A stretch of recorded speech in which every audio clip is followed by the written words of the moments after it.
سلام دوستان، وقتتون بخیر. امیدوارم که حالتون همیشه عالی باشه. می‌خوایم در رابطه با حروف صدادار حرف بزنیم. حروف صدادار ما 8 تا هستن. 29 تا حرف ترکی داریم که از این 29 تا 8 تاشو جدا کردن، اسمشو گذاشتن حروف صدادار که به ترتیب حالا اینها به دو تا دسته تقسیم میشن. دسته ای که داریم ابتدا حالا دسته کالن هستش. کالن حالا معنی خودش، معنی لغویش به معنی چیز زخیم و زمخته.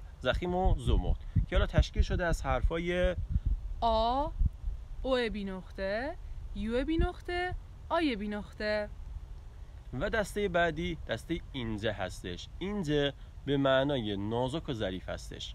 در این رابطه حالا این دسته تشکیل شده از حرف امون، آی با نقطه، او با نقطه و یو با نقطه.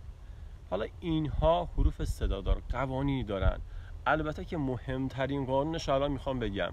مهمترین قانون حروف صدادار اینه که در ترکی هیچگاه دو حرف صدادار در یک کلمه ترکی پشت سر هم نمیاد. به طور مثال من بخوام یک کلمه رو مثال بزنم، کالابالک به معنی شلوغی.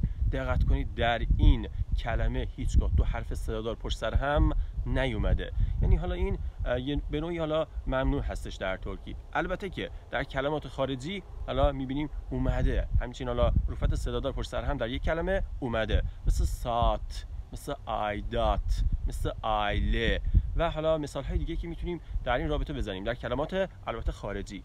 پس ما 8 حرف داشتیم به نام حروف صدادار. به دو تا دسته تقسیم شدن، دسته کالن و دسته اینجه. حالا معنیاشون هم گفتم، دسته بندیشون مشخصه.